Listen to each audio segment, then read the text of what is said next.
The orphan girl reborn after her death as a billionaire's wife. Part 1. Death and Rebirth. They called me nothing. A nobody.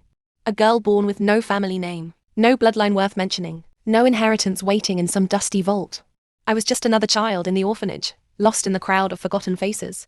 I grew up watching others get chosen. Adopted. Saved. But not me.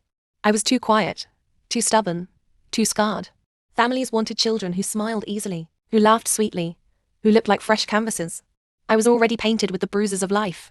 By 17, I had stopped hoping. When a couple finally adopted me, I thought maybe fate had remembered me. But I was wrong. Their house was no home, it was a prison. To them, I was cheap labor dressed up as a daughter.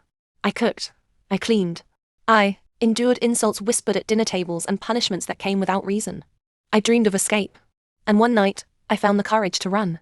The rain poured down as I sprinted through the streets, my lungs burning, my heart pounding with the taste of freedom. But freedom can be cruel. The headlights came too fast. The screech of tires too sudden. Pain swallowed me, sharp and blinding. And then darkness. When I opened my eyes, I thought I was in heaven.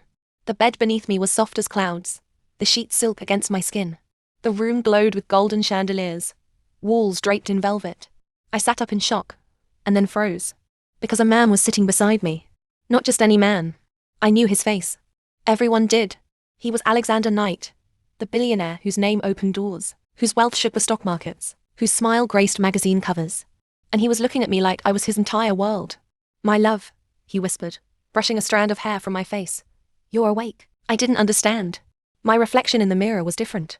Still me but polished, radiant, beautiful in a way the orphan girl had never been. And on my finger, a diamond ring that glimmered like a star. I was his wife. I had died an orphan. But I was reborn a billionaire's bride. At first, I thought it was a dream.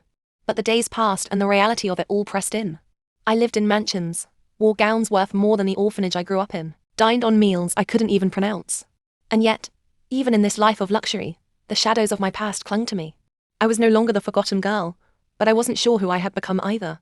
Still, one truth was clear. Fate had given me a second chance. And I would not waste it. Please wait for part 2.